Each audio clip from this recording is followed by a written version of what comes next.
Hello everyone. Today in this module we are going to talk about population growth regulation.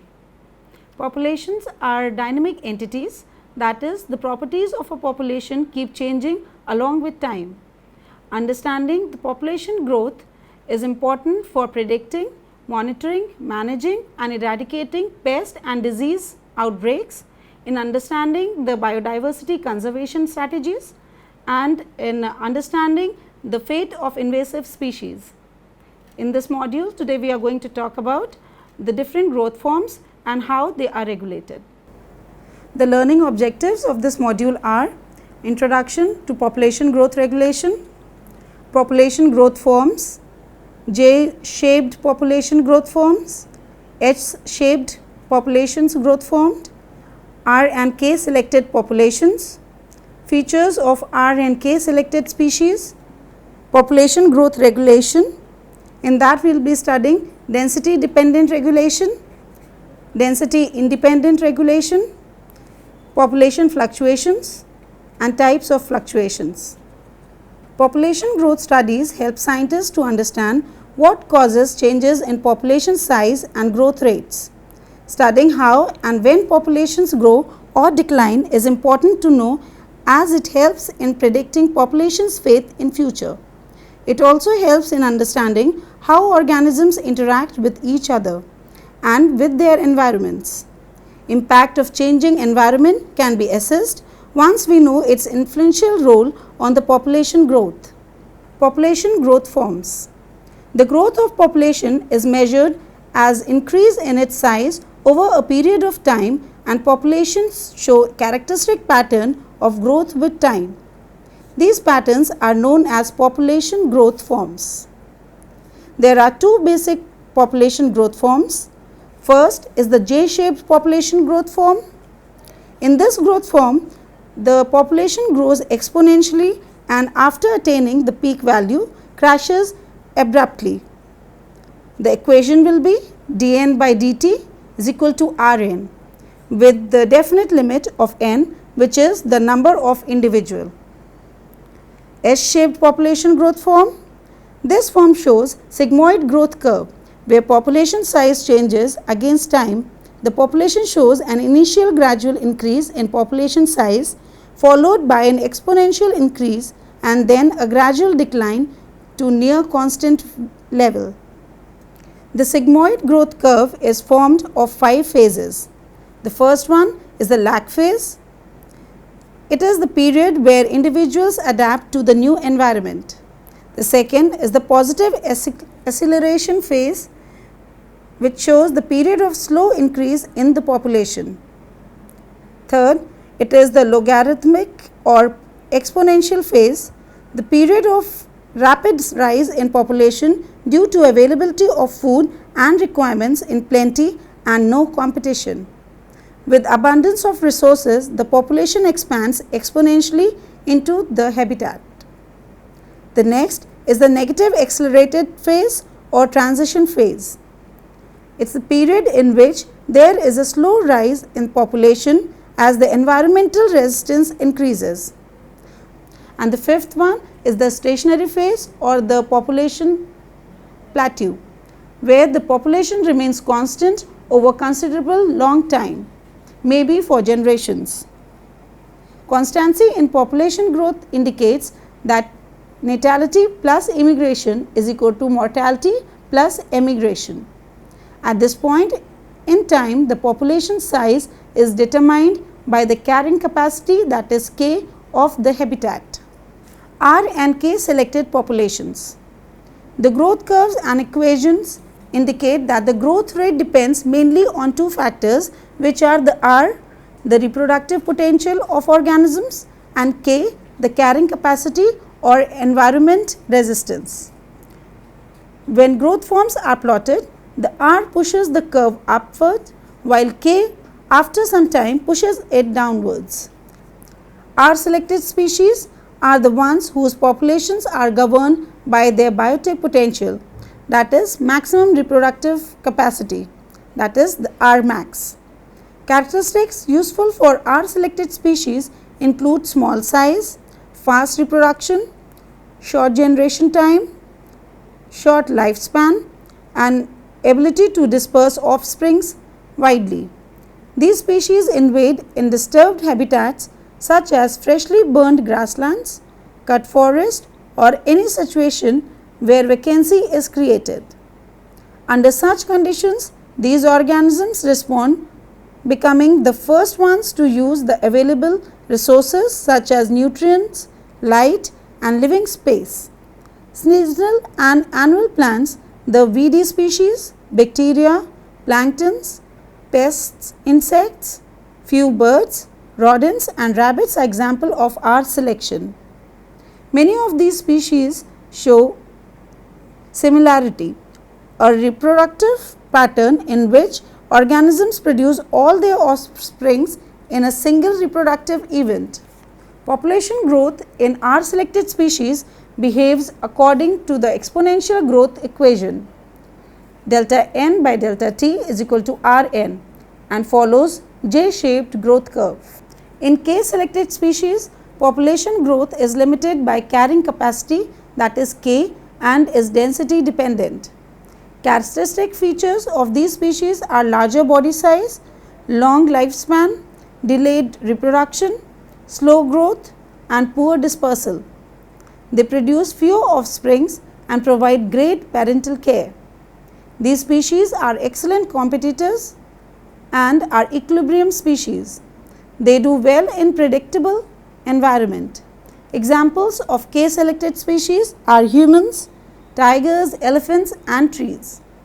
Many of these species show heteroparous pattern of reproduction where organisms reproduce in successive years or breeding seasons.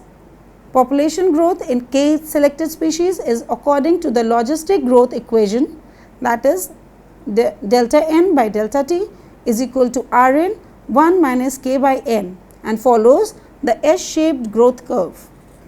This slide shows the comparative expression of R and K selected populations growth. We can see the J-shaped and the sigmoid curve. This is a table which shows the features which are present in R selected species and K selected species. The features are as growth patterns, which is exponential for R related species and logistic for K related species. Then is the growth curve.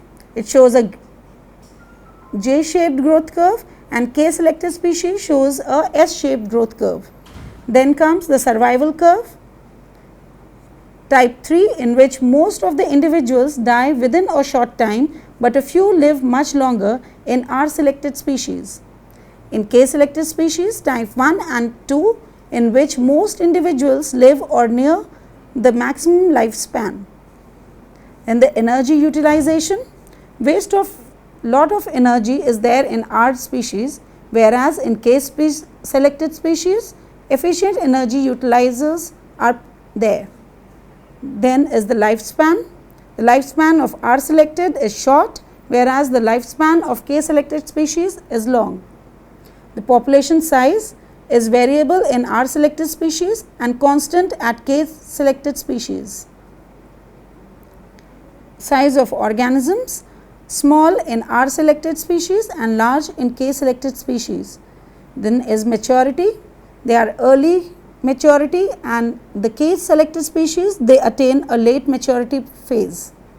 Parental care, it is nil or very little in R selected species, whereas it is much care for offsprings in the K selected species. Mortality rate, highly variable and density independent in R selected species, whereas it is often regular and density dependent in K selected species. Then comes the competition. They are poor competitors, whereas the K selected species are good competitors. The environment is unstable in R selected species, whereas it is stable in K selected species. The nature of R selected species is opportunist, whereas the K selected species are at equilibrium. Examples, we can see that in R selected species, they are annual plants, weeds, microbes, pests and insects, whereas in K selected species, the examples are perennial trees, humans and other mammals. Population growth regulations. Populations experience many impositions during their growth which try to regulate or limit their growth. There are two basic categories of population regulating factors, that is, the density dependent factors and density independent factors. Density dependent regulation. Density dependent effects influence a population in proportion to its size. As the size of population increases, effects intensifies. This is due to the fact that individuals are competing for limited resources. Exhaustion of these resources by increasing density of population changes K, the K carrying capacity. If resources increase K, K also increases and correspondingly the population size. Density can also increase the mortality rate, while overcrowding leads to physiological stress and decreased natality. Both these processes try to bring back the population at equilibrium. Intraspecific competitions play a very important role in growth regulation and are solely density dependent. In plant populations, especially in tree stands, self-thinning is a common phenomenon.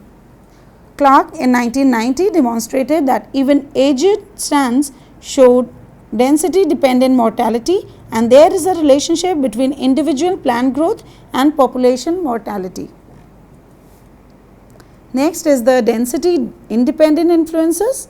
Density independent factors are those that affect the population in the same proportion irrespective of the population size.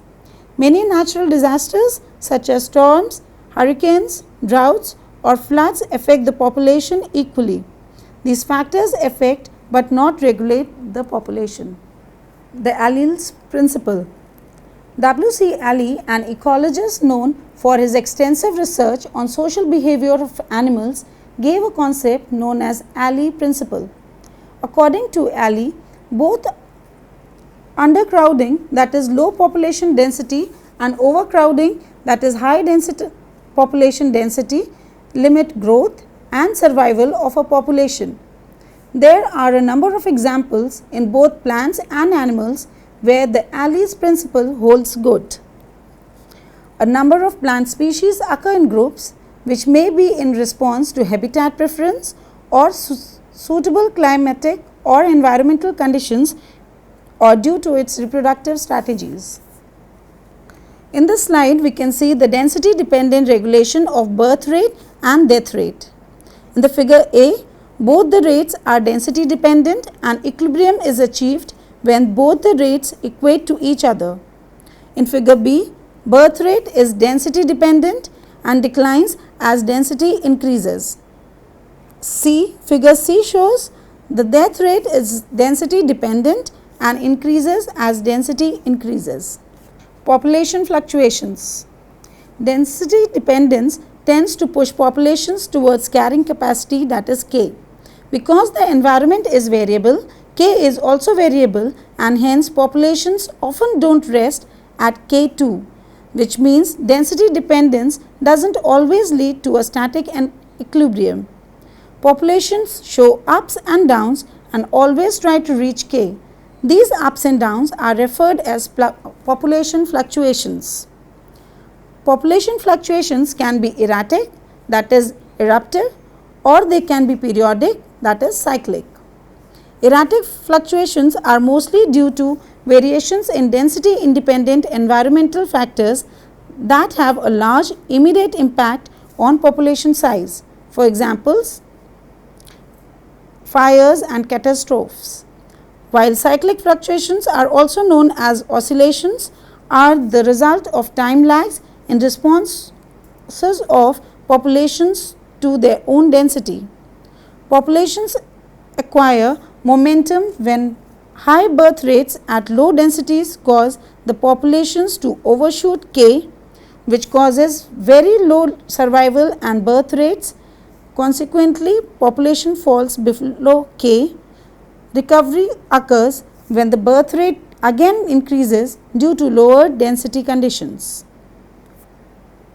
Population cycles result from time delays in response to birth and death rates to current environmental conditions which try to either undercompensate or overcompensate for population size. The nature of cycle depends on population's resilience. Resilience decides how fast the population will regain the equilibrium. Reproductive rate has very strong influence on resilient capacity of the population. Population fluctuations occur over many different time scales ranging from millions of years on a geological time scale to years, seasons or weeks or a short time scale. Fluctuations at short time scales are important to be studied in population dynamics. The types of fluctuations. There are 4 types of fluctuations to be studied. First is the stable one, where the population size fluctuates around carrying capacity slightly above and below and is characteristic of many species living under fairly constant environment like conditions in tropical rainforest. The second is eruptive. Population is normally fairly stable. It occasionally explodes or erupts to peak, then crashes to level below carrying capacity. This occurs due to a factor, for example, a resource availability that temporarily increases carrying capacity. This is characteristic of short-lived, rapidly reproducing species. The next is irregular. No apparent recurring pattern is observed and irregular chaotic behavior is seen in population size. The cause of this behavior is poorly understood. Some scientists attribute irregular behavior to chaos in the system. And the last one is cyclic, where fluctuations occur over a regular time period, generally a multiple year cycle. This slide shows the type of population fluctuations seen in a particular environment. We can see the stable, the irregular, eruptive and cyclic graphs shown in the figure. To summarize this module, we can say that it is important to study the different population growth forms and their regulation pattern, as the current climate change is imposing a lot of pressure on the biosphere, because of which the species are getting extinct or are on the verge of extinction. Understanding this module is important to apply the biodiversity conservation strategies promptly. Thank you.